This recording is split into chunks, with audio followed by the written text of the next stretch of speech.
So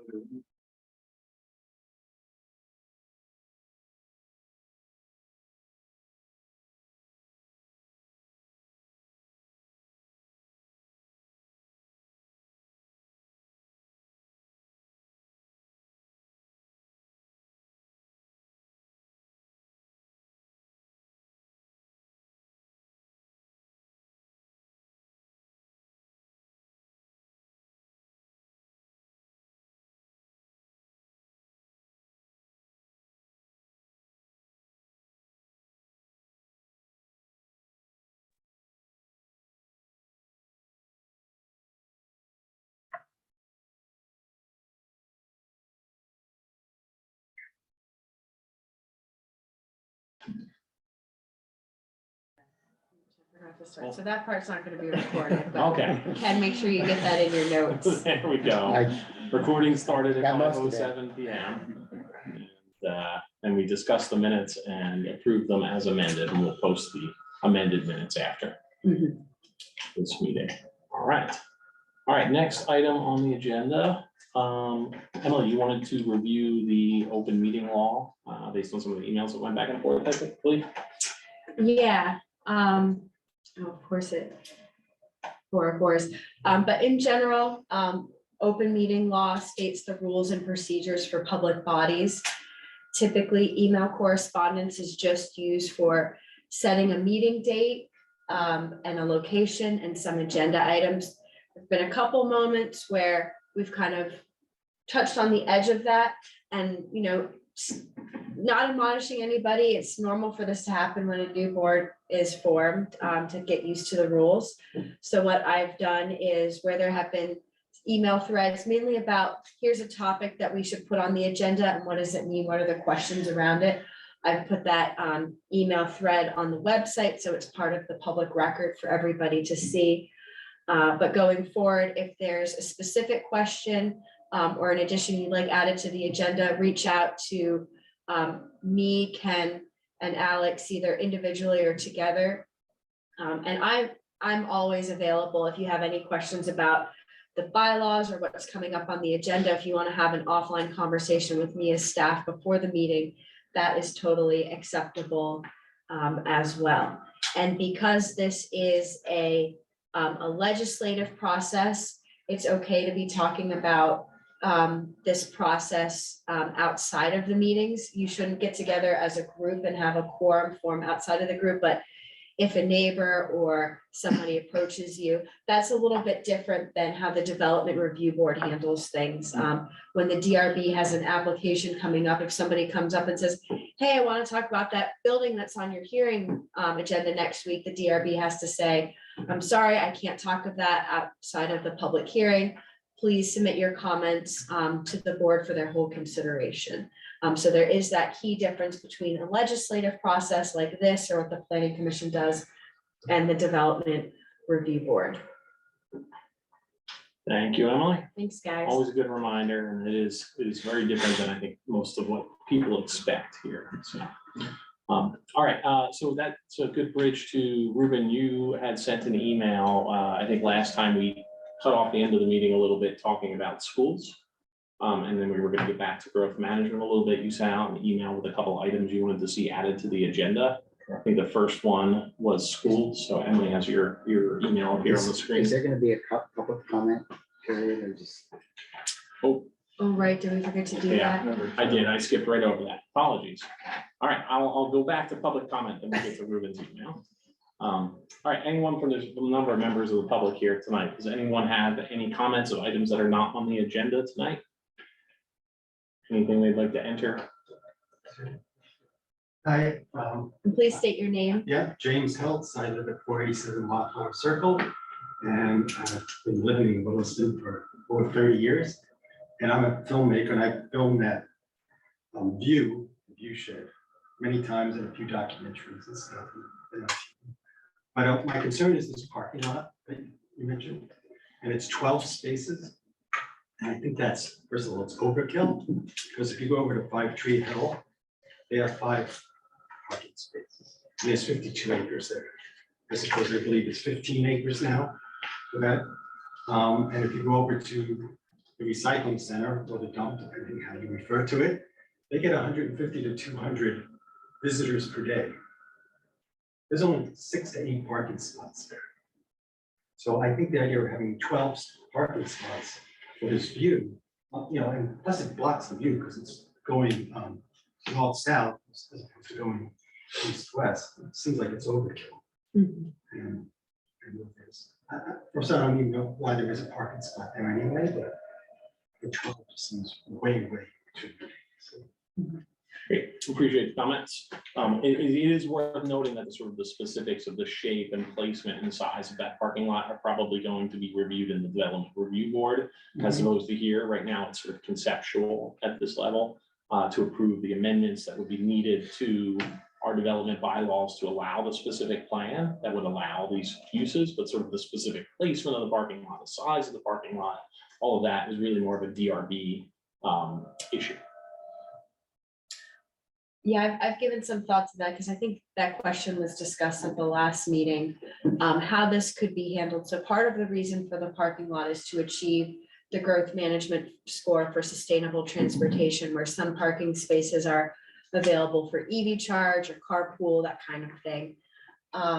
There could be something written into the bylaw that when this goes to the development review board, that parking lot be designed in such a manner that it minimizes the visual impact and encroachment into that open space. And there could be many ways that could be achieved. It could be on-street parking along that segment of street, pulling it closer to the road.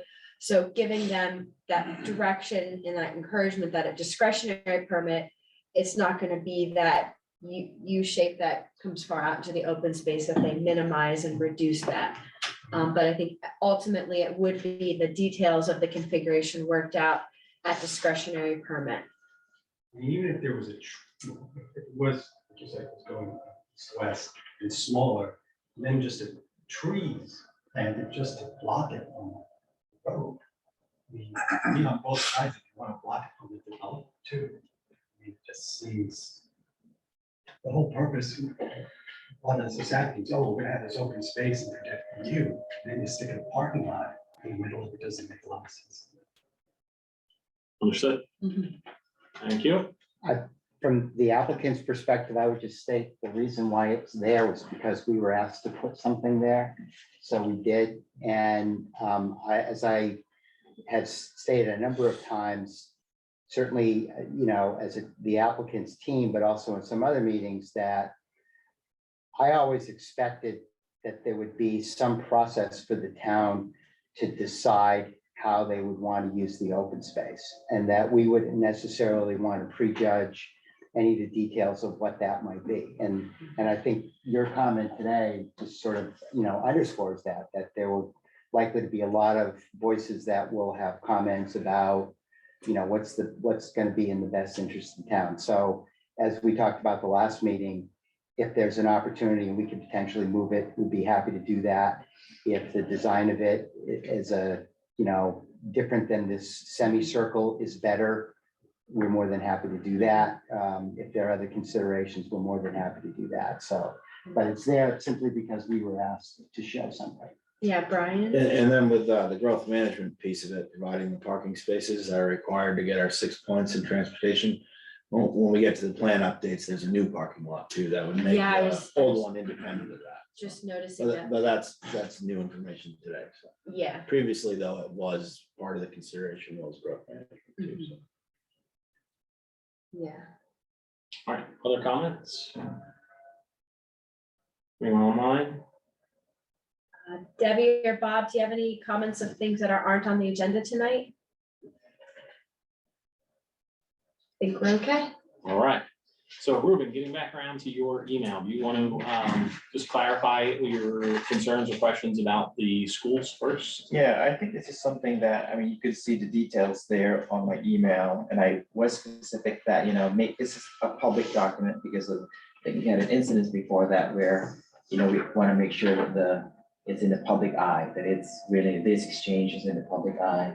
So, as you would see there, I don't think that we have closed the loop on this, and it's interesting because and we've talked about it, and I think that when I read the update to the planning commission, that's what triggered this. It's when I saw the update to the planning commission and say, no, it felt to me like it was a blanket statement, we were comfortable, but I think crystal clear about my position of, I don't think that the numbers are being represented to the public quite well. So that's why I thought that the middle ground here was, of course, you look at the data that was prepared in March of last year, but then you also see input directly from the person, and there's no other better person to be representing the district than the chief operating officer. So, which, again, she said a very different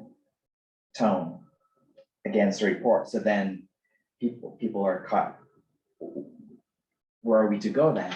What data are we looking at? So, and I always think of this as it's in the planning commission charge, and we had a conversation about that, why that is there, but at the end of the day, it's there. What are we, my philosophy is that what are we gaining if we do it? What are we losing if we do not do it? And does it matter? I think it matters, and I think it is an information. I don't want us to go back later on and say 10 years, we should have gotten that, we should have gotten that, but it's history, past is past. So I think there's nothing to lose to do this. It is a concern of the community, and in a way, you are informing and educating the community about the situation. So that was my first part. And my second part is just, Let's pause there. Yeah. Take one at a time. We did have a pretty substantive discussion. Not everybody was here, so Gary wasn't here, for example, and we had some substantive discussion. I feel like there's two items of issue here. One is just the question of whether we even should be considering school district capacity as part of this. Should it have been part of the charge? Is it normally part of our development process? And I think, I stated, and I believe, Scott, you agreed with this, that this was probably unintentional on the part of the planning commission to include it, because it's not generally part of our review process for developments that we don't. It is not, Yes, not generally, it is not. Yes, it is not part of our review process. So that's why we've been stating we don't believe we need more information, not because we're not going to hear different information from the school, but because the school board should be reacting to the pace of development that we set, not the other way around. That is how it's run. So my recommendation right now is that we table this subject. Like, I think we had enough discussion last time, but I would welcome comments from other members of the committee on whether they would like to hear more from the school before maybe voting here to move on from this item. Any other comments?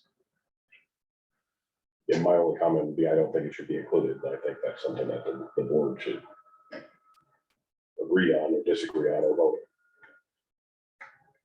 Yeah, to put this to just, it's not really a formal motion, but I do think it's worth putting in the record just the vote on this subject. So I'm not exactly sure how to do that. We don't have like a specific wording to motion here, but I'll just sort of say it, which is, I think that this board has the information required to consider the issues that are in the charge vis-a-vis schools, to the extent that school capacity is not I'm saying this terribly.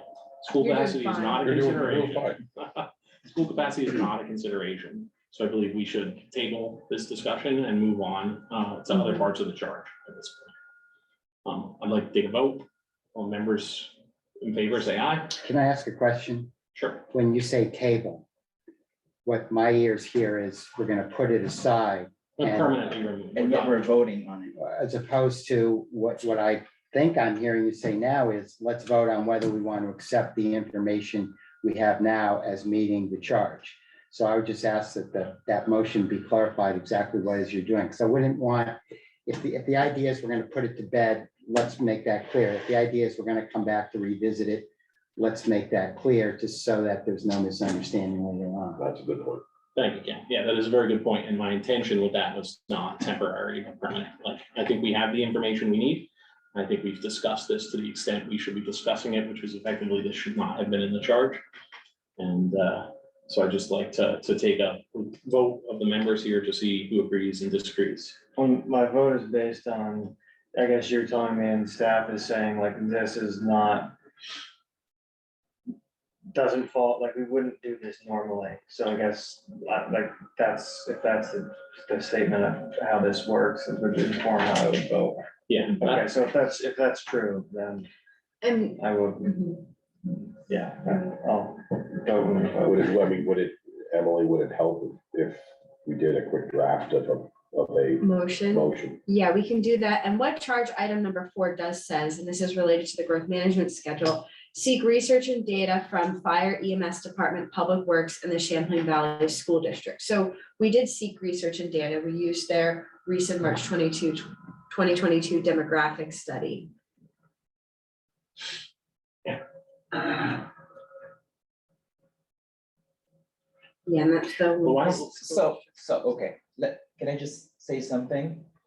So by seeking that data, we did honor the planning commission charge.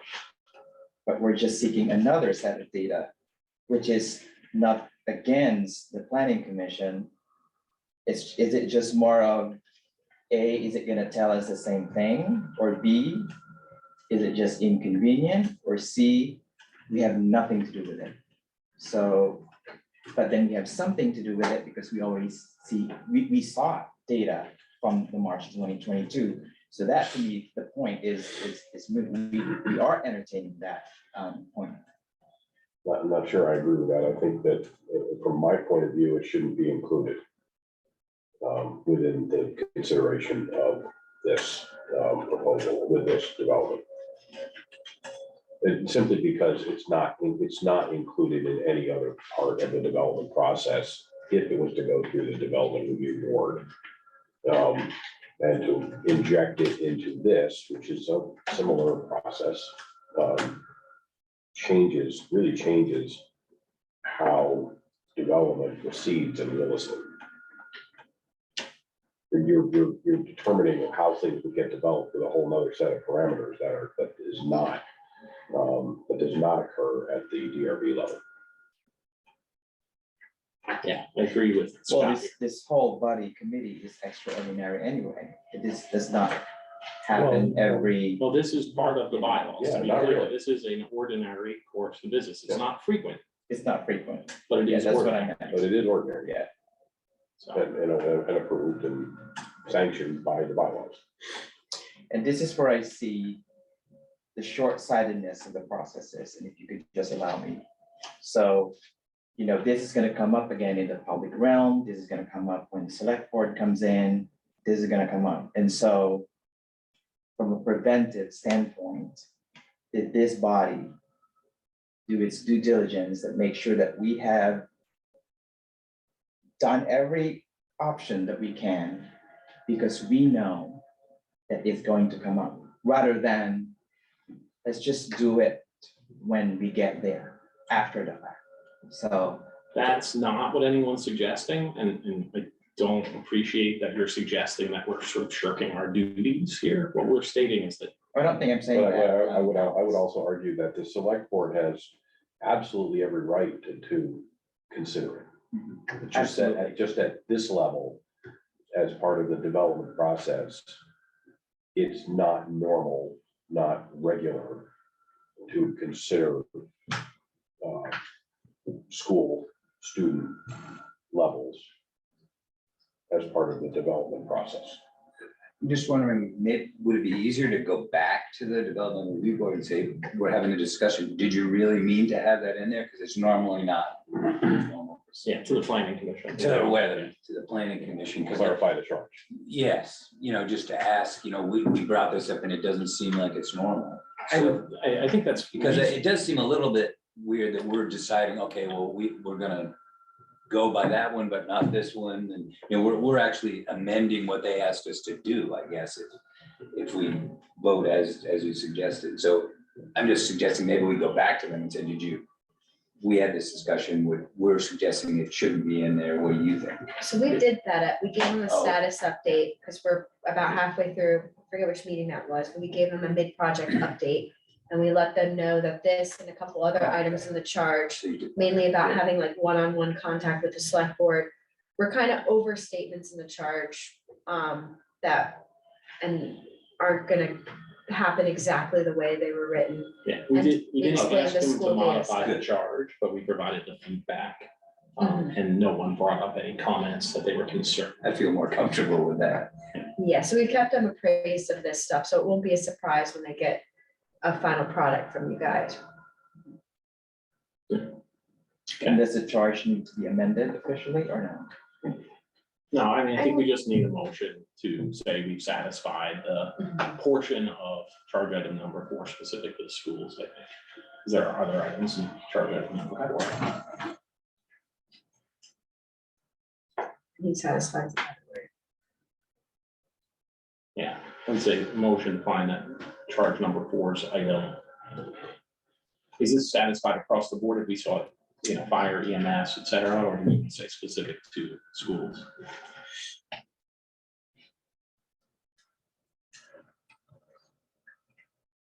Yeah, because we can get on that fire stuff later.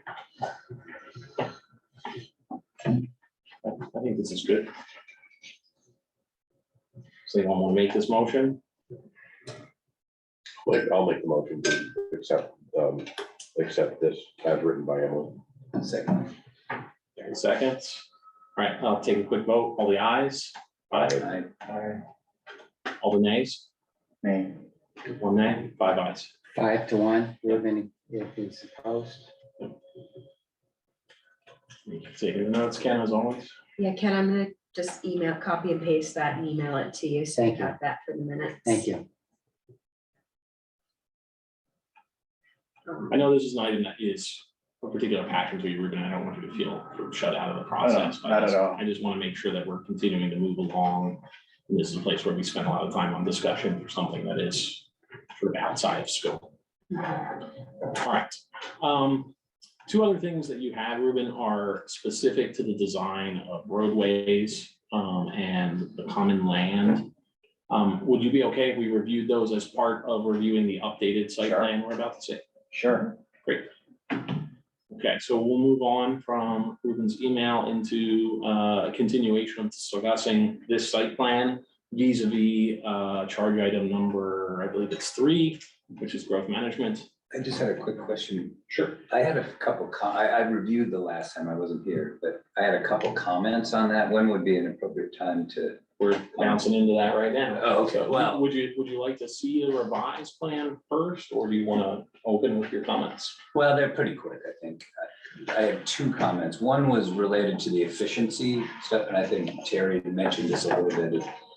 Is like Terry, I also think that there should be some investment by the builders in making these especially efficient. And maybe to the extent of let's move forward and not allow fossil fuels to be burned for thermal in these buildings. I mean, there are other choices nowadays that I know it'll cost more, but in the long run, as Terry pointed out, it'll be more efficient. And the other one, I think Jack pointed out, and you guys all agree with him, that it's best to have the town own the land. The 15 acres plus the 42 or whatever it is get transferred to the town. And I don't know if this is possible, but in our commission, we often recommend that the town not own it. For one major reason, and that is town boards can change and their viewpoints can change. And suddenly something that you thought you put into perpetuity to be conserved might be valuable to the town in development, a new school or something like that. So we actually encourage people to go with a Vermont Land Trust or something with stewardship capabilities and more into perpetuity for conservation. Those are my 2 comments. Is that a time, do you want to talk about that right now, or is that just Yeah, go I on mean- the record, I'd like it to go on the record if possible, and if we have time, it'd be nice to have a short discussion about that. You guys probably have viewpoints that may alter my viewpoints. Well, I think that on the topic of Vermont Land Trust, I think that's a great idea, but the underlying premise of this whole development is to support the horse farm. And, That could be allowed with the VLT could. but that could be- change too. Right, yeah, I mean, it could be written in such a way that it will allow, you know, similar activities to take place that wouldn't, you know, damage the land or wouldn't, you know, diminish the conservation value of it. I think, I mean, I'm not even sure the Vermont Land Trust would, Well, that would be Take it that up. would be the next question, right? because it is an odd two-piece thing and they don't like to do that, there may be. I had a similar concern to that, and I had asked, I think that what I said was, could that be the new community center? And the way I think that we talked about it here was the recommendation be written in such a way that like the land is conserved. Like that's part of what would make this, the substantial public benefit. Now, could a future town board go and undo that? I guess I was under the impression that they couldn't.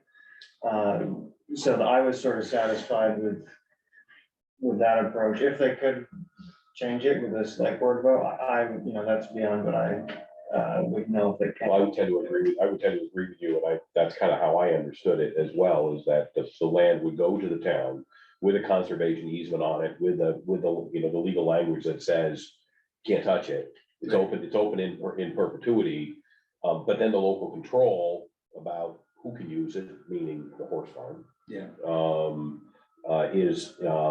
Is maintained at the town level, as opposed to at a level where maybe the people who are part of the conservation trust or Vermont Land Trust aren't at the local level. Yeah, they do that all the time at the I agree. Vermont Land Trust, because they're, you know, managing farms and other uses of land, including Yeah. forestry. Emily, you probably have some thoughts on, can we? I mean, Yeah, I've given a lot of thought on this one, and I've done some research, and it's all rooted and it goes back to the planning commission's findings, and they're really hard to read on this screen, but the findings that this open space is a substantial benefit for the purposes of scenic view shed and protecting working landscapes, and then for that forested area, some habitat area. And the site plan designation is that this open space is for those purposes.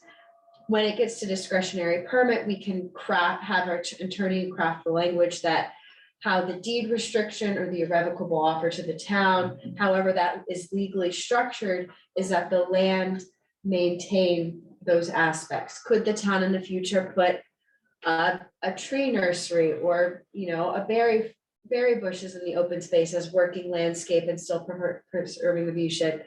Probably. Would paving the whole thing for a parking lot for a community center work? I don't know, probably not, but have that language grounded and rooted in how it is platted on this subdivision plan, and then how those offers are worded to the town in such a way that you can't go down the road and undo this substantial benefit that we're, you know, going through in this process. Just make sure I understand what you're saying. Because I've got the same concern you guys do. The select board is ultimately the one adopting this plan. And so they can sort of unadopt pieces of it later. They can vote to do new things down the line. But if we're putting it, say, like a deed restriction or something, is that beyond the power of the select board to sort of change that? Or is the select board really in a position where ultimately it owns the land and 20 years from now, it could just decide, you know what, we don't want to maintain this land this way anymore? They can't change the deed restriction. They can't. No. Not if they agree to it and they sign on it. That's what I'm asking. No. Okay. Well, and the other, I guess, to dovetail on what I thought I heard Emily say is that, so ultimately, the plan has to be approved by the DRB. And this is a multi-board process. So we start with the planning commission, we're here, we gotta go back to the planning commission, then it's gotta go to the select board, and then it's gotta go to the DRB. So ultimately, the select board is the decider, right? So if the select board says, no, we always want to have the decision-making authority, that's the bottom line. They're the deciders, and that's the way it's gonna be. The for the sake of discussion, let's assume the select board is inclined to be sympathetic to the ideas being voiced here. Yeah, we don't want somebody down the road to undo this in some way. They can certainly write that in as part of the specific plan as it's approved. Now, then in addition, so when this goes to the DRB, there's going to be a subdivision that's going to be approved. And that subdivision will include the definition of development areas, and it will include the open space areas, whether they're going to be separated on a separate lot or not, whatever the case may be. And there are designations that will go on that plat. And then that plat, the select board can't undo the plat. I mean, only the DRB can change that as it, it's a, what I always would say to an applicant comes in with a question, it's like, well, it's a condition that the DRB approved. The DRB is the only body that can undo it. Doesn't matter whatever else anybody else says, it's the DRB's decision. So, I would anticipate that that would be the case at the, at the final stage, assuming we get to that point, there would be a subdivision plat and there would be some sort of notation that would be there as part of that plan. It could reference a deed, for example, with a deed restriction, whatever. But the other thing that I would add is I think from the applicant side, one of the comments that has been made in previous meetings was the idea of just, giving it to Windswept Farm. And, we're really not in support of that. We really think that it should be held. The idea of substantial public benefit, the public is the town should have control over it. I think we're all in agreement on that. I don't speak for everybody, but I think everybody's on the same page there. I wanted to make sure that was addressed because that came up often, but I think we all agree. The other thing I would say about the land trust is, I recall when Nets had their specific plan approved down the road, their substantial public benefit was they gave a piece of land to the town as open space. And I would say it was a much more meager piece of land that was given to the town, but that was a plan. That land had been fallow for almost 10 years. It really needed to be approved as it was. But one of the things that we did was we talked with the land trust about whether the land trust would hold it as a conservation easement. And I just remember Bob Heiser saying very, very clearly, number one, they pretty much don't want to own anything that's less than 50 acres. And they typically don't want to own something that already enjoys some other form of protection on it already. Because it doesn't help them to further their goals. It's not that it's not of some value, but they have limited resources, they have to prioritize, and they have certain missions. So whether they would be interested in the sort of the southwesterly open space piece, the Windswept Farm piece or not, I can't tell you that definitively, but it's less than 50 acres. It's also not really in a rural area, it's not in the ag-rural zoning district. It's wet, so it has some other constraints on it. And so I would wonder whether or not there's any likelihood at all that they would have interest in it. And that was my understanding too, Ken, is that the land trust will not take, very small. Right.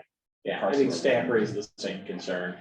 I mean, they occasionally do, but it's rare. Does the deed restriction concept that the select board couldn't just unilaterally undo it sort of satisfy your concern? Yeah, I think that's reasonable, as long as it's put in such a way that it can't be changed, which I think is what we're all interested in, is conservative. I would comment, just to follow up on one of Ken's comments, to that I've never seen a DRB undo. I don't even think they could do that, could they? Undo a conservation easement that was passed and signed off on? Now, the only thing that the DRB has done that I know of is where, we've had some subdivisions, like there's a couple way in the southern part of town where somebody wanted to change the open space. Well, we lost on that one. I think the one you're referring to. No, that's not the one I'm thinking of. Thank you for reminding me. None of us here are the town. The other attorney piece either. that the Yeah. land trust provides, and maybe the town could provide this too, is some stewardship. So they go at least once a year, they go to the site, they make sure everything's going according to what the agreement was. And that's been valuable in some cases. We found dumps in places and based on that stewardship. So I would just add, if, depending upon where this goes from here, whether these open spaces are on their own lots or not, how things move forward. If Act 250 jurisdiction is part of those open spaces, that's another layer of protection. Open spaces are, they have a whole process they call the Stowe Club Highlands analysis that basically talks about significant portions of development approvals being a significant part of that approval.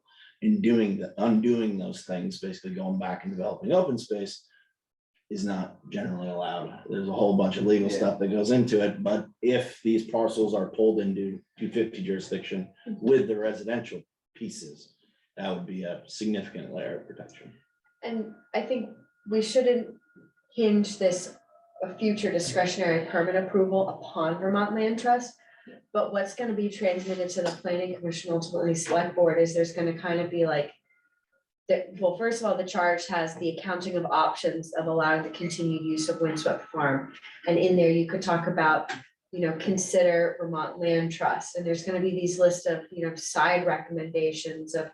The future use of the open space and those options for Windswept Farm and maybe Vermont Land Trust, and they would be side recommendations, but this approval wouldn't hinge upon it, because at the end of the day, the subdivision site plan is gonna be protecting that open space. And if all factors aside, if 20 years down the road, someone comes in and proposes something on that open space, the first thing the development review board is gonna look at is like, well, this was platted, what are the circumstances and legals around that? Today, if someone tries to propose a building or amendment into their open space design, it might not get approved if it doesn't comply with those original conditions. Right, I think we've got enough on this subject. I don't think we need to send the applicant back to talk about a land trust or anything at this point. We can put it in a recommendation. All right. So Ken, do you want to review the changes to the plan, and then we can get to Ruben's 2 questions and other questions that come up here? I'm not screen sharing. It's my computer turned itself off. We're up on the big screen here too.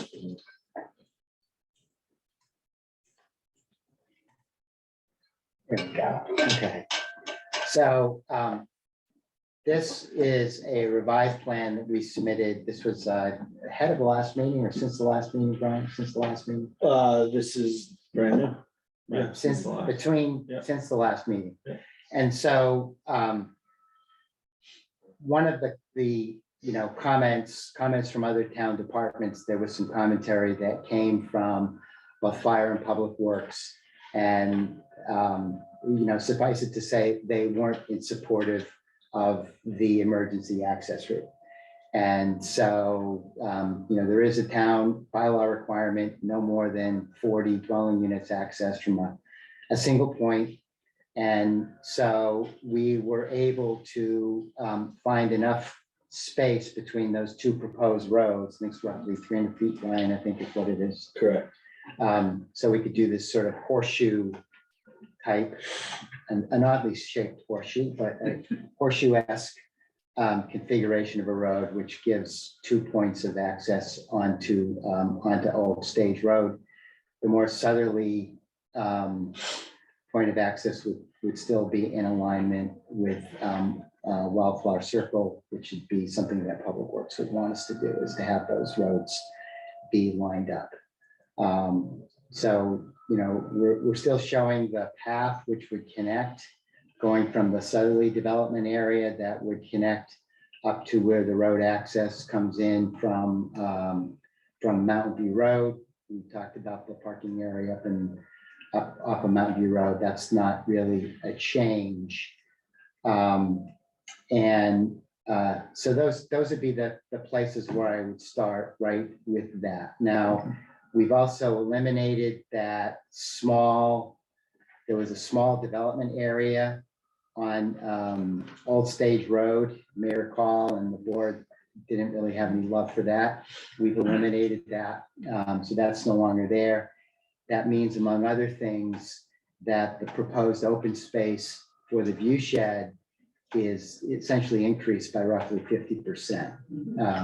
So, you know, there's more to be gained there. So the open space that would be offered to the town increases by about 50%. And of course, that also abuts the class 2 wetlands. So effectively, you're going to have a really big open area where there would be no development. And you would have this protection over the view primarily of Camel's Hump. Brian was highlighting before, there's another little community area down there in the southern node with a parking lot, a neighborhood building. And I think there had been some commentary from members of the board about you know, the adequacy of what we had proposed before, which you would not be able to get to with a motor vehicle, no parking area. So we've added that element to the plan as well. Brian, is there more that I'm missing?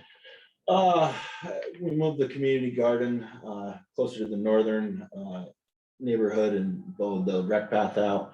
And then the last thing we did was Mr. Moss in our previous meeting had asked us to move the rec path closer to Mountain View Road. And knowing that it's conceptual, pictorial, just like the parking lot, we just moved it over for an accounting purpose. Yeah, still at 106 units with the road change.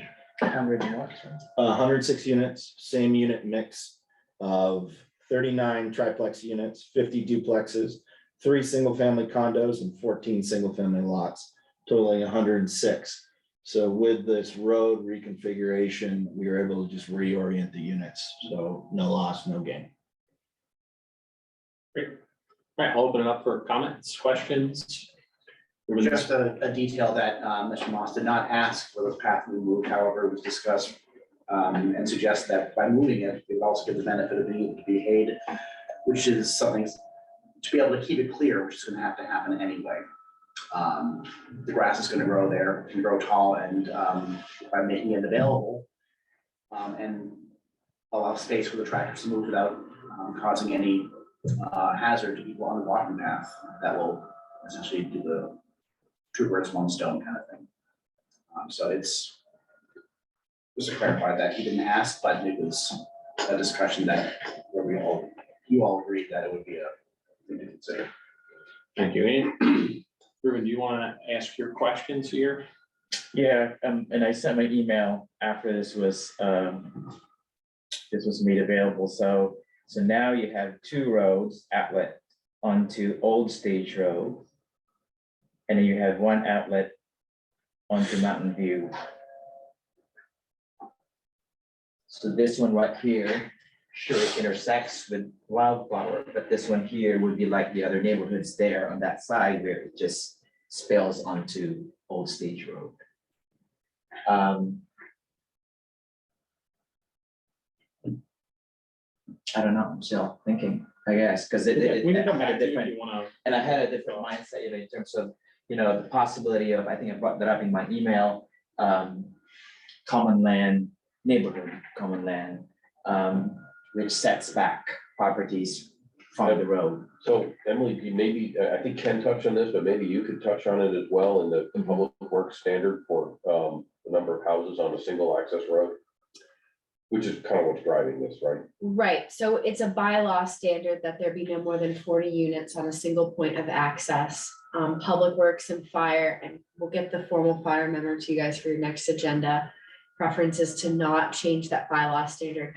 The Public Works specifications specify how the road is built, its construction depth, and its width. At that discretionary permit phase, a traffic study would be submitted, and that's when the traffic study would say, based on the level of traffic that this development would be proposed, any intersection improvements that would be required, typically things like turning lanes. stop signs and in areas of much more traffic flow, something like a traffic light. Public Works has commented that where that rec path would come out on that corner near Adams, having crosswalks, and then probably consider crosswalks as well, for the street across Wildflower. We are showing a sidewalk connection between the two entrances off Old Stage, with the goal of consolidating pedestrian crossings on just the southern side. So we're still looking at Will two. there be a sidewalk here too? Nope, No. nope, there's one on the south, On the the other east side of side. Old Stage Road, with a bridge over the wetland. But we're looking to consolidate the pedestrian crossing in one spot on Old Stage. People would really need to cross, if they want to get from here to here, they would need to cross Old Stage Road near Adams and then walk over here and then come back this way if they want to. Yes, but they'd go to the second curb cut where we're looking to, Uh-huh.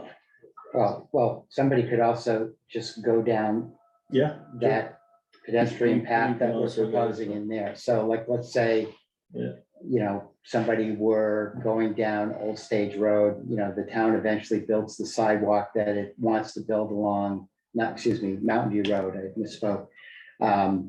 And they were coming from, you know, Brennan Woods or some other place down in there, Ledgewood, whatever. They would be able to just walk all the way through there. They wouldn't have to cross that intersection in Old Stage and Mountain View Road. So that's kind of an interesting point, because I've been looking at this like that's a kind of an internal path for the development, you know, the owners of the development. And are you proposing that it's open to the public and there maybe could be signage? Because that's kind of neat, that it would, you know, allow the public access back into the property. Yeah. Yeah, we were thinking of it as no different than, you know, like when you have a private road, you know, private road isn't exclusive. It just means who takes care of the maintenance, right? And so, you know, it would be a private road, that development node to the north, it would be a private road, meaning the homeowners association would be responsible for the maintenance of it, and the town wouldn't plow it, and the town wouldn't repave it, et cetera. But anybody could drive down there if they wanted to, or anybody could walk down there if they wanted to, and the same would be true of that. Or that may be that, you know, that may be a very nice amenity for local population, kids on bikes riding around. You know, the other is there, you know, in all kinds of subdivisions, as you may know, there are easements for paths that are required. And they're going across private land, but they're not for the exclusive benefit of the people that would live Well, on and that that's what's land. gonna be here. Right. Yeah, Right, and I there's would, a path like this through Finney Crossing right behind my house, and it's used by the public council, it's great. And the rec path is continued within the right of way on this public road and this stretch of public road. So I would expect the connection between them to. And this is probably a good time to bring up Chapin's concerns too, right? This map sort of cuts off on the edge, but where on this map is Northridge and the sort of easement Northridge? This is something that the planning commission had in the charge and has brought up in the feedback that we haven't addressed yet in any of the plans, which is how to connect these pedestrian facilities to those in Southridge and the right of way in Northridge. If we could find a way, even if it was simply to put it on the map as a proposed future path, or to grant an easement for a path or something like that, to allow connection between Southridge, Northridge, and this development to sort of complete the pedestrian path that's imagined on the official map. right, that's a good point. That's one of the topics that came up at the planning commission check-in. It's kind of buried in the growth management part of the charge, but I could have put it in any of the other number of charge items. Anyways, what it says is explore the tier 2 multi-use path connection to Northridge or Martell Park across the Glaser property. Explore the feasibility and possibilities, including comment from relevant state agencies. So let me go back to first the official map. Emily, before you do that, I think there was another piece about Windridge Road Yeah, that was also asking for a path, which I always thought was interesting because it goes through like existing private land. And it seems like you could make an easier connection to Northridge, so are they asking for, do they wanna see two connections, or if it's just connected once, that's what they're looking for? My recollection about Windbridge Road was that the planning commission wanted that split off from the open space so that it wasn't crossing over town-owned land. So Yes, but they also had a line in there, I think, that said an easement for a path. Yeah, a future multi-use path. So what we're talking about is this blue dash line. And it's hard to tell, but it's a slightly different style dash than the one on the top of the page that runs along Mountain View Road. That one along Mountain View Road is a tier 1 facility. That means it has some level of scoping. It's a more defined, more precise desire. This smaller dash line means we kind of want to get from point A to point B. We kind of want to get from Old Stage Road to that existing path that's between Coyote Run and Northridge. That's where we're trying to go. With Windridge Road, it's currently a private driveway over what would potentially become public land. So separate that off, give it to those 4 properties that have access from there, but still provide a floating easement so that if the town ever wanted to align a path along there, it would have the right to do so. This line kind of runs through a property that's owned by Savage, so it's a separate property owner, it's outside of this process.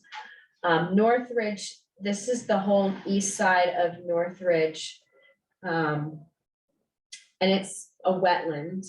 They provided a trail easement through it, but the state would never let a trail go through a wetland or very easily. It would require building up on a boardwalk. And then that Martell Park at the north end of Coyote, there's some open space and a strip of land that runs between the larger Martell land holdings and Northridge, where when that subdivision happened in the 90s, there's a plan for maybe a future park or path connection. So a way to get from that point A to point B would be for that path to come through Old Stage Road, most reasonably connect at this northern point where it would be with Northridge and Martell. So shifting back over to just the aerial imagery, what we know of this land is it is forested. Those Northridge wetlands probably don't end at the property line and extend further. So explore the possibilities, and maybe when we go out on our site visit, we can poke around here a little bit and see, is there some upper ground where maybe this could be feasible? It's important to note that this is a separate bucket from substantial benefits. Substantial benefit is open space, and we're talking about bylaw compliance with the official map. A good example is, say, for example, they're proposing to just do a 2-lot split on this 97 acres.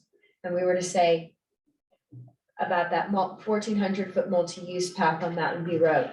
Asking for that multi-use path would be a really big ask, and it might be not supportable when you think about nexus and proportionality that's inherent in all development reviews. So we might just say, give us the easement. And that's something that the DRB is kind of always weighing, is what amount of change is being proposed and what are we asking for? And that kind of gets into that gray area. It might be kind of overstepping to ask for full build of a tier 2 facility, something that the town hasn't scoped, that's stated as a more general desire. But they can still do the legwork of explore the feasibility, maybe seek comment from the state departments, because ultimately what constructing in a wetland means is building a boardwalk up on piers. And that's very challenging to get permitted, whether it's permitted by the town or by a private developer. It's very challenging. And expensive. And expensive. Yeah, Brian. So looking at some of the connectivity, Northridge has a right of way heading to the north that's seen right here, and that's the town-owned strip. And then Coyote Lane has this end, and then working on the Catamount Summerfield project, they have a right of way that basically is gonna, there's a subdivision of the golf course leaving these three holes, but there's a right of way right here. Inevitably, the 3 holes may be developed, but it's setting up for a 3-way with Glaser proposing right of way along the Larson parcel. It's setting up for a 3-way connection all to the Martell piece. So going through a massive class 2 wetland, this end right here is basically the limits that we're showing on our plan. Yeah. We didn't delineate further because we knew we weren't going in there. So our rec path comes through here and connects our northern and southern layouts, but everything is pointing to a 3-way connection to the Martell piece that kind of is this keystone for connectivity. So It's we a would, great explanation. right, and we're you know, we're donating this land to the town, so if the town wants to take up that initiative and make that connection happen sooner, I think they'll have much better luck in the permitting process than the applicant will. Like I said, we're not, So- we weren't here to ask you to build this, right? Sure. We're saying, Yeah, what I would encourage you to do is on this future site visit. Yeah.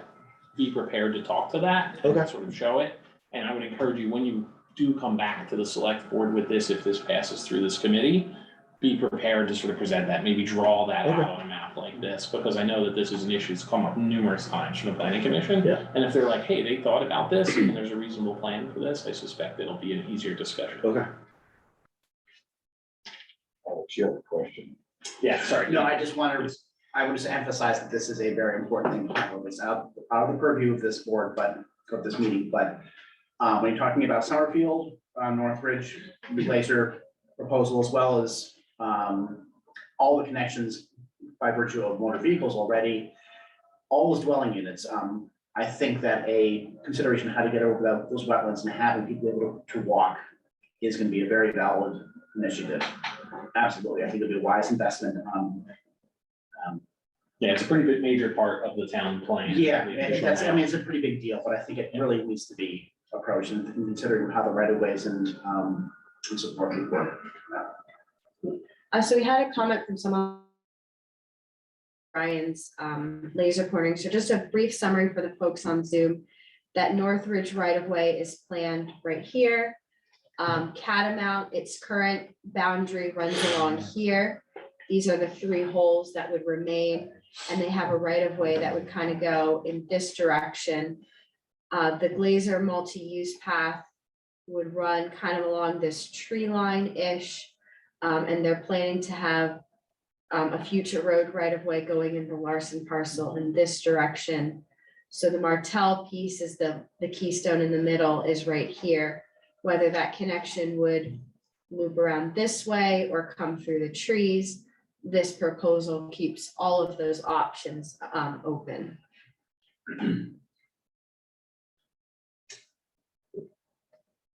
And that final position doesn't have to be identified. I mean, we, in the Conservation Commission, we often say, like you did, we want to get from point A to point B. There's an easement that can be adjusted accordingly when we decide to apply that easement. Right, yeah, because this land is proposed as that irrevocable offer.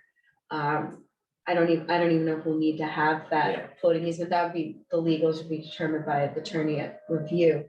Yeah, we'd have that option. So the dotted blue line just means you want to get from east to west.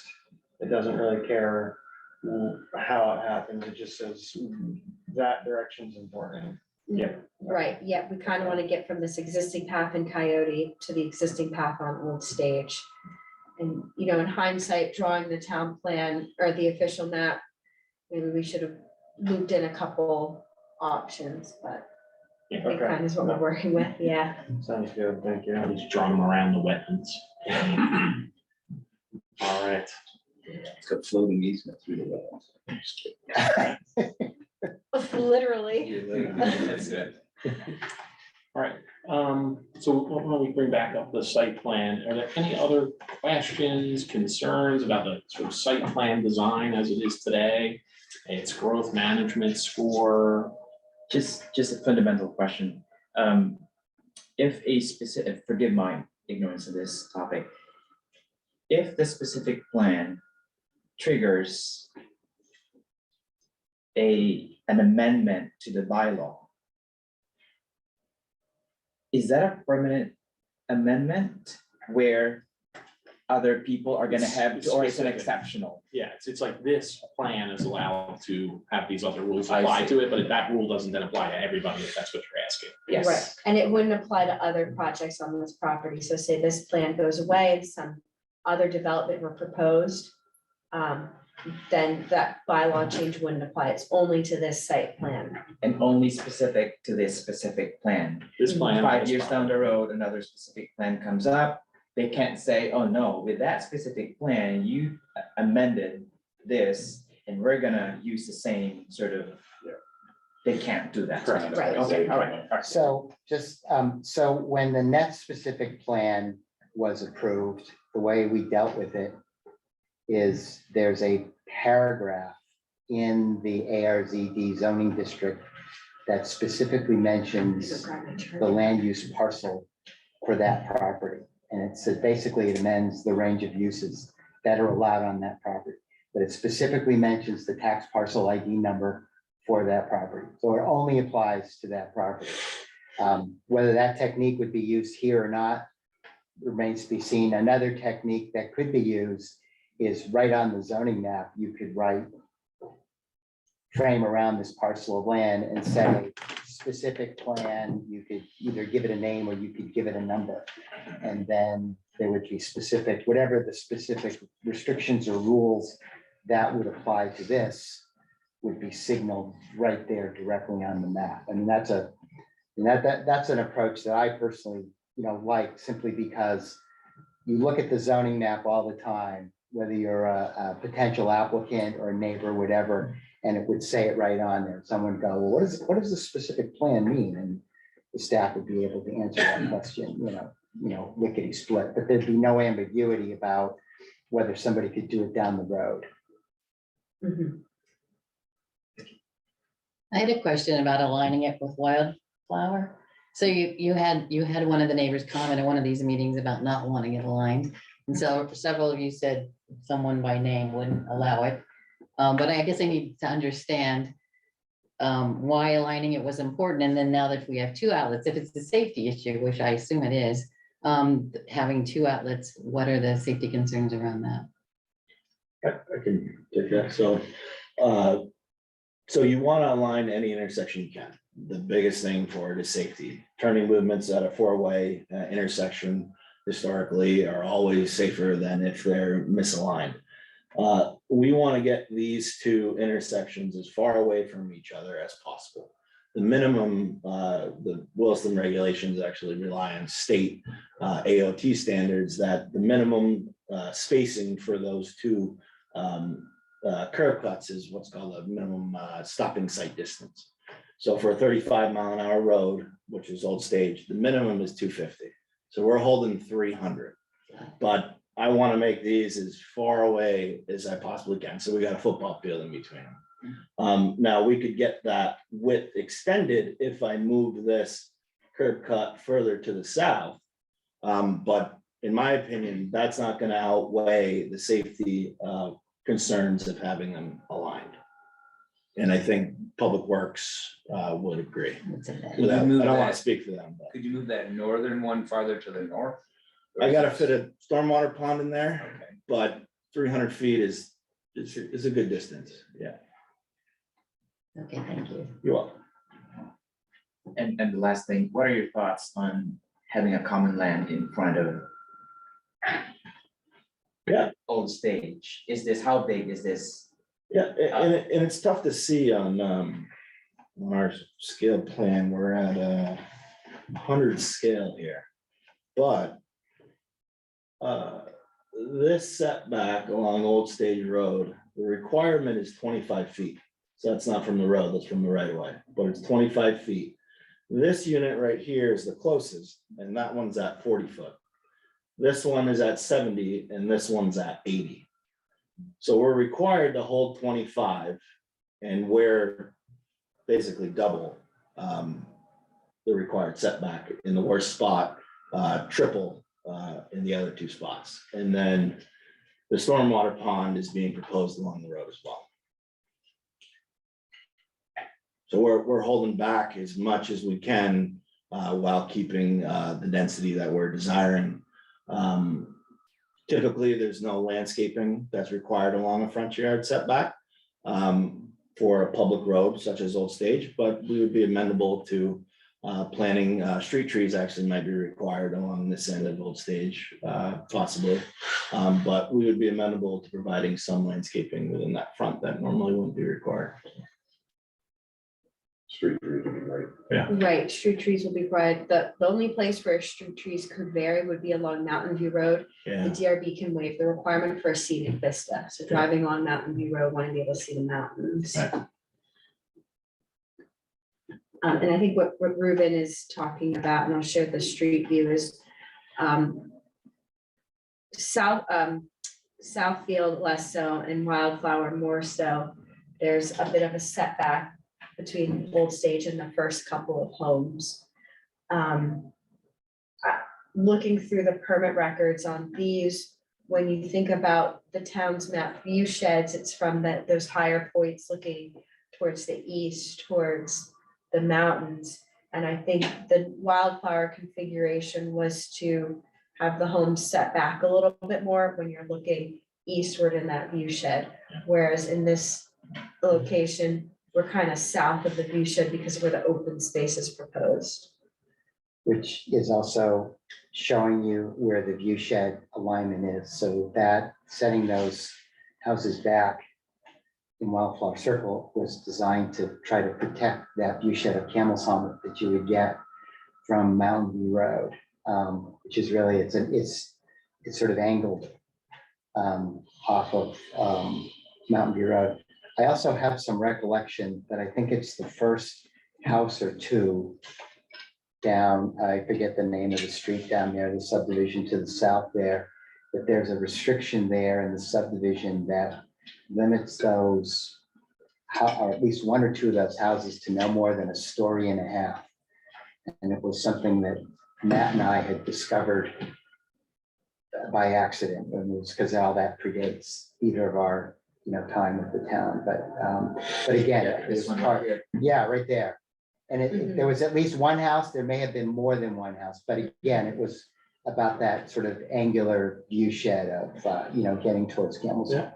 I'd say that this neighborhood here, that this looks like it's common space based on tax map. So with a more modern PUD condomization, that area that I'm talking about, that's ranging between 40 to 80 feet would be held in common by HOA also. So it's not like a landowner could go and put up a fence or put a shed or garage or whatever. And someone commented to me in the Zoom chat, could you do a mound in front to reduce noise? So a mound or something like a berm would probably not be applicable here.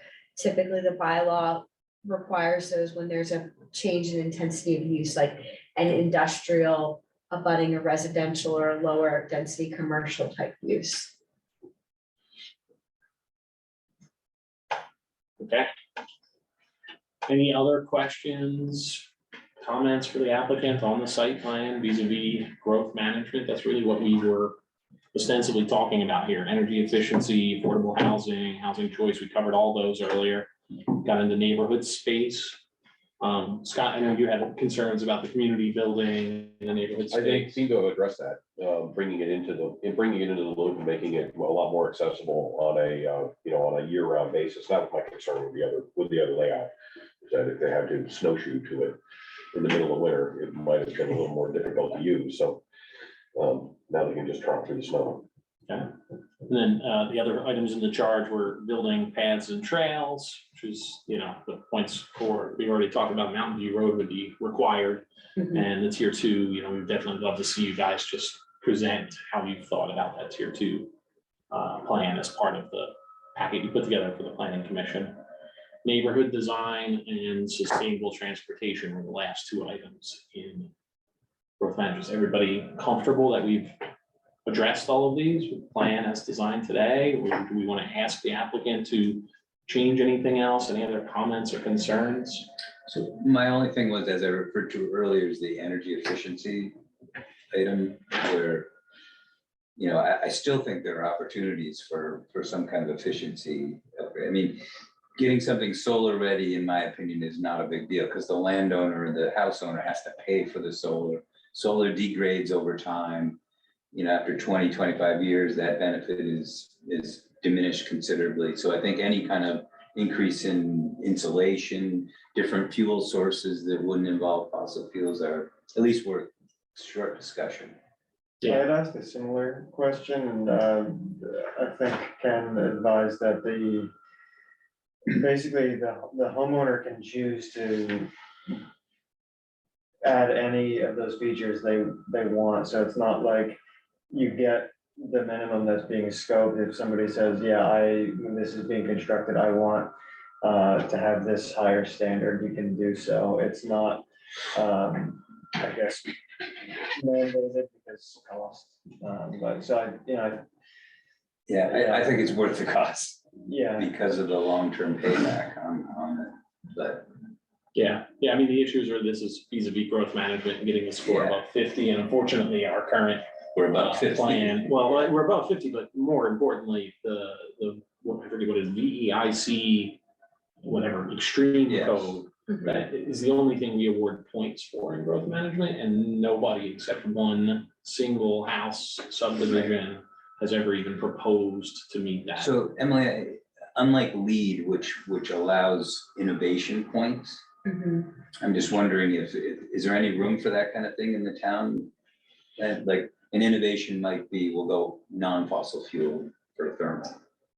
That would be beyond, It's not in the plan today, but I will say, I did bring the feedback to the planning commission. The planning commission is having a much broader discussion right now about whether we even continue growth management and things like inclusive zoning as alternatives and, okay, well, one vote there. Have there been any geothermal studies in this Yeah, general that's area another before? one. Have there been? You know? I have no idea. yeah, I'm sure it would work there. I mean, it's more upfront cost is more, but in the long run, that's very efficient. But I meant like other people who have actually attempted to. Not that I'm aware of, but that doesn't mean it hasn't been studied. Yeah, so our bylaw, the growth management score, which is an incentive, not requirement, is based on the efficiency Vermont high performance level. Keep in mind that this project, and Brian would probably say, is it's gonna have to go to Act 250, where a project like this would be required to meet stretch code. So the state has base code and stretch code levels. And then we're incentivizing a separate standard, the efficiency Vermont, which here says high performance level. I think now they're kind of calling it net zero ready design. And the first score level, 4 points, is 50% of all units meet the efficiency Vermont high performance level.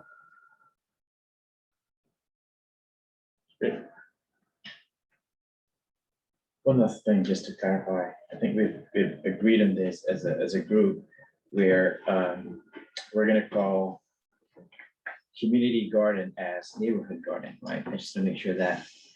So you see on the revised plan, there's community garden, that's not really for the community.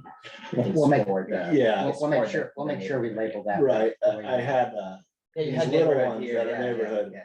Well, that one is, this one I envisioned for like, more of the greater neighborhood, but definitely not community at large. Where like this one, I could see being maybe exclusive to, one's bigger than the other.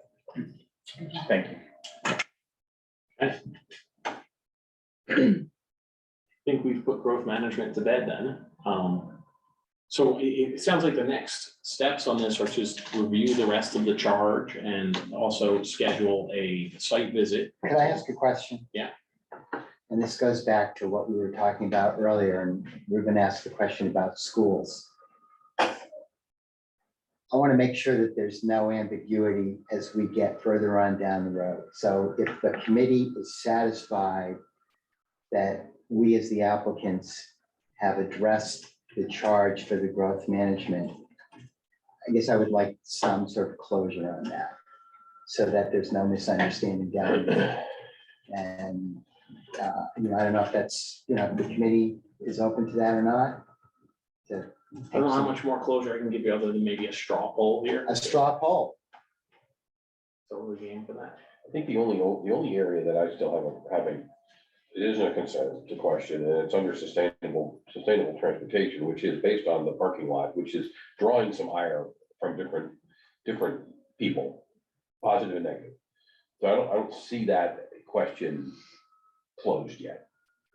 And that's kind of the difference between being above 50 or being slightly below 50. Or at 50. We got this second parking lot now. Yeah, So the second part. even if the one, So that would mean that it was, is that open to the public? Is it, see, the other one is no, the other one, right. So the other one is open to the public, right? It's, I mean, I envision it as a place where people can go I agree. to, right, to either park, to walk on the path, Yeah. park to view the site, enjoy the sight lines. Yeah. The scenic vistas. So again. Yeah. That would be my one concern about voting on growth management. I think we're kind of almost there, but that question I don't believe has been put to bed yet. Yeah. So 160 we divided by 25 is. So 5, so in the categories, they're providing a transit shelter that can accommodate 5 people, 5 carpooling spaces, and then they say 5, but you would need 10 covered bicycle storage spaces to have 6 points in that category. So So yeah. that parking lot by the neighborhood building would satisfy The park. the parking plus extra, and then we wouldn't need to have the one on the view shed area. Right, so if that one DRB decides or the town decides they don't want it, growth management will still be satisfied by the parking lot, by the community building. Yeah. But my recollection of what the charge actually said was it didn't say we needed to get a score of 50 or higher.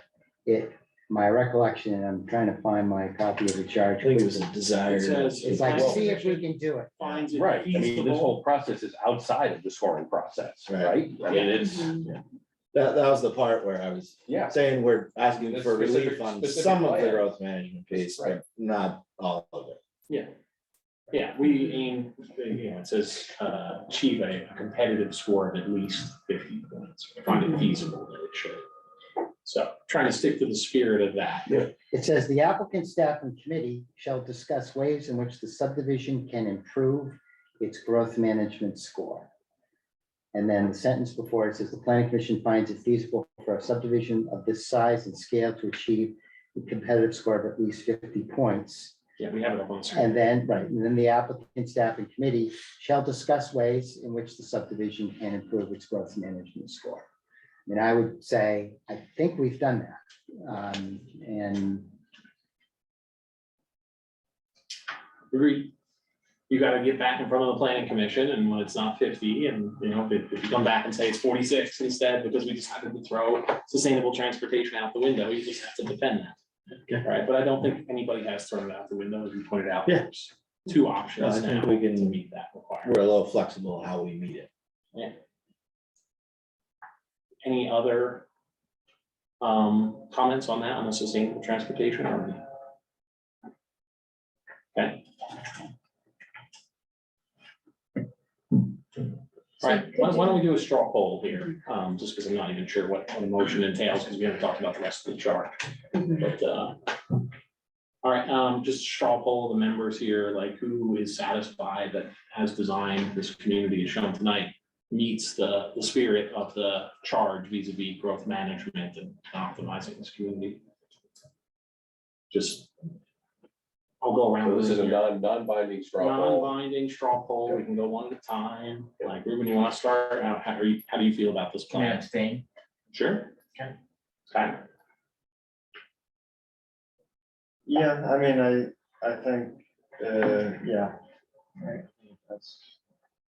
Yeah, as long as it's non-binding, because we may change your mind over time.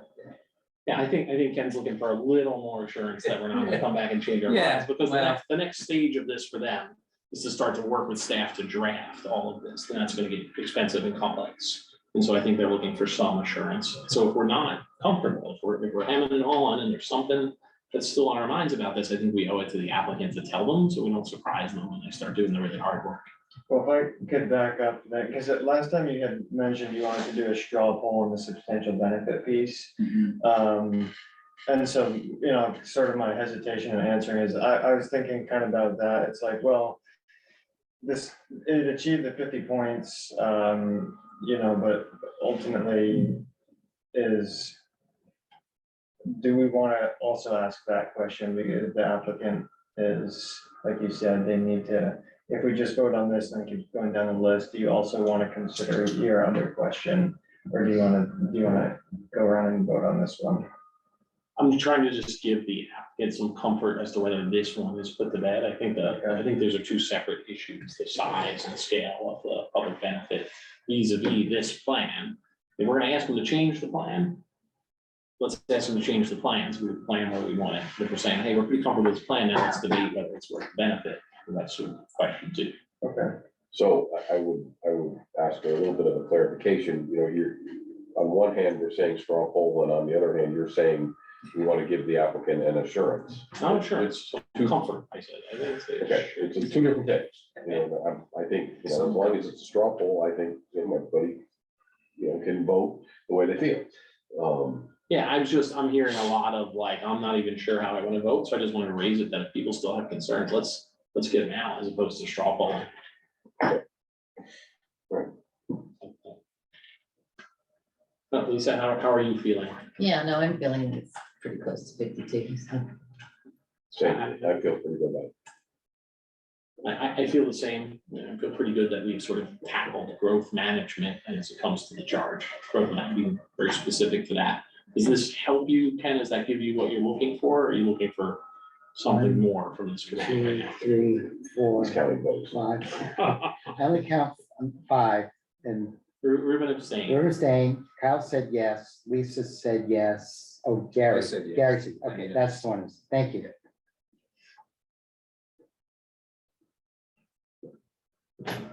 Committee's prerogative, right? We will change our mind. I have so much more comfort now. Thank you. I really. Trying to give you How a, about you, Jack? we can only provide you so much. I understand. Not comfortable sort of motioning on such a I big understand. item. No, this is, in all seriousness, then it's it is very helpful. Thank you. Good. I mean, that'll bring us back out to the rest of the chart, just getting into the growth management schedule, dead ends, and then ultimately open space conveyance, which is this whole question of the substantial benefit here is open space, preservation of the view shed and preservation of the working landscape. So it sounds like folks have some thoughts or concerns, want to talk about that a little bit more. Kyle, do you want to start off? So can I add one thing? Yeah. It is 6:30. It's probably Thank you. maybe a natural time to break and bring that up next time. No, that's a good point. Thank you. Yeah. Why don't we do that? And why don't we schedule a site visit or try to schedule a site visit before we get out of here tonight? Yes, we could go a couple minutes over. Yeah, So Emily and I talked about this briefly, and one of the things that I said is that we may want to ask Mike, who probably knows the walkability of this property better than anybody, what his thoughts about whether or not the change from winter to spring has happened enough for this to be realistic. I thought we were gonna be riding horses. I wouldn't want it to be stuck there. I want to see Ken on horseback with my cowboy hat. Okay. All right. You get me up in the saddle. I'll do it. I would probably try and put it off another 2 weeks, because it's still pretty mucky out there. The state allows you to spread starting the 1st of this month, so I am spreading, I pile all winter. And I am starting to spread, but I've got to choose my spots carefully, you know, so I don't sink out of sight. So I try and put that walk off for probably 2 weeks. so something like April 20th. Would also probably be right around when we want to hold our next meeting. Do we want to try to sort of couple the two together and just do a site visit and then come meet afterwards?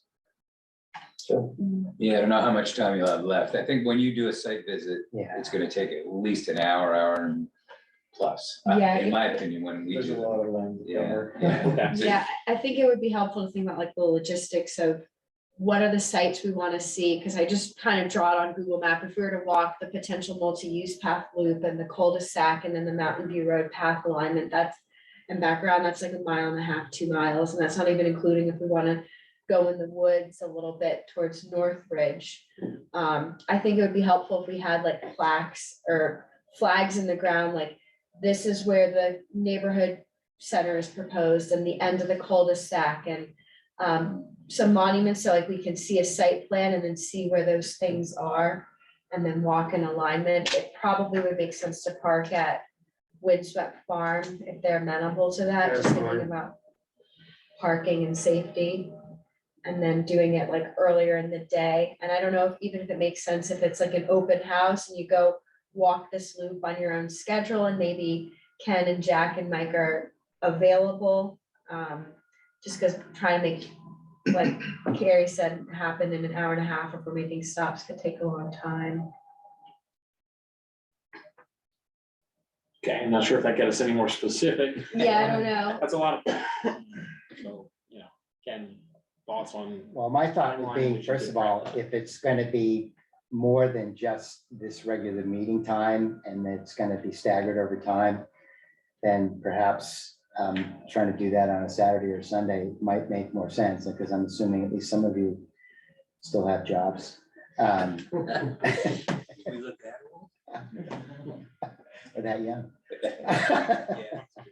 And might I add something, since it is a large piece of land that we're talking about, it would be possible if you want to all become farmers to ride in a hay wagon around and then that's get off fun. when you need it. and wonderful. I think we'd all welcome that if you're willing to drive us around. And I think you're the only person in the room with a hay wagon, so I assume. Yeah, I don't have a hay wagon. I don't know if the town's insurance policy covers this, but Yeah, that whatever. sounds like it would speed Might things be a up. waiver Yeah. signing. I'll have to check with Eric, but I think we're generally covered by serving on committees. Do you guys need time to come back to us and tell us, like, you know, in what reasonable time you could just say flag the property to make it a little bit easier? Or do you want to commit now to a date? You're not? We could probably flag it next week if we wanted to do our normal 2 weeks and maybe shoot for the 20th. Okay, I think the suggestion was a Gary who said, well, weekend might be, Or the weekend, yeah, 15th, 16th to do that. Would be fine. okay. Does anybody have a preference for weekday versus weekend? I don't know what other people's commitments are. I'd prefer a weekday just because of the kids, so I could do stuff on the weekend. Does anybody have an issue with weekday? Just depends. Just enough notice, right? Yeah, Pretty late now, 5 o'clock. So the 20th Yeah, is the day. You can go to 7:30. Want to just do the normal time we would have this meeting? Yeah, if we just went for the 20th. Is that only the site visit day, right? Because I don't think, can be site visit and then meeting. I mean, that's gonna be, Not if we're gonna do it at Yeah. 5 PM, certainly. yeah. So, So 5 PM on the 20th, meet at Windswept Farm. sounds like it. Does that work for Windswept Farm? That's fine. Does that work for Rain or anybody on the shine, committee? right? Well, that's why why don't we say shine only? So Brian and our minions will try to do what we can to do some kind of staking. Yeah, we got enough information where we can, Would Do survey earlier grade work for locations folks? of Like them. if we did Yeah. 4:30 or Love it. 4 instead of 5, just to have more daylight time. I mean, it's lighter, but 6:30 it is still getting pretty dim. And fine anytime, so other people speak up. 30's okay with me. yeah, we want to say 4:30 or. Does that work for everybody? I teach until 4, so that 4:30 might be manageable. Yeah, should be back. So 4:30, 4:30. Windswept Farm, April 20th, site visit. Yeah. Because we'll I get an presume email even to this first everybody. couple of minutes is just probably like getting oriented on the Situating, yeah, form. that's it. Okay. And then if you Yeah. just like hop on the thing, like. I can bring get plans there. for everybody and we'll stake the road I know out. a few members of the planning commission would like to come too, so let's send the invite to them like right away. Maybe you can shoot an email to them right after this meeting. Yeah, that sounds good. Jack was If asking, there's is it room, rain or I mean, shine? There's conservation commission. Yeah, I'd Rain or say shine? rain or shine, I like think if it's it's- drizzling, I think it's it'd probably be okay, but if it's like a thunderstorm type of, or like a monsoon Or a winter storm? or winter storm, which is also Let's possible. hope. Um, And then maybe we just bump off to the next week. Could if we, I would just like to say if we don't do the visit, could we hold the meeting at that time instead? Because my concern is we're getting more and more delays accumulating. And I would like to try to meet the timeframe that we were allocated. Yeah, I'm comfortable with that. Yeah. A lot of the time. So if we have really, really bad weather, we're gonna cancel the site visit and we're gonna meet here like we normally would. And I Yeah. guess take up where we left off was it was So about Emily, do the you want to open be the space the and the determinant view shed. on whether it's going to be out or here? Yeah, and I think that'll work well, because weather can be so fickle. If it's looking bad at 4:30, to just say, come on over here Yeah. at 5. That sounds good. And as in, so we'll pick up where we left off and that's really items 6 and 7 and 8 on the charge, the last items on the charge. Which are, or not the last item, sorry, but 6, 7, 8 on the charge. Open space conveyance, cost, maintenance, public benefit, windswept barn, et cetera. Yeah, and a comment from someone on Zoom, will this be open to the public? Yes, I'll probably want to ask for some level of RSVP, just so we know how many folks can fit in the hay wagon. But it will be open to the I public. think you should limit it to like a few, or else you're gonna get, it's gonna be a, you know, a carnival. 50 feet. Right, yeah. Mike does charge money for. Yes, I have a history. At the applicant's expense. Pretty sure that violates open meeting law, pretty sure. Yeah. All right. And I'm comfortable adjourning then. See everybody on the 20th at 4:30 or here at 5. Great. See you all. Thank you. Introduce.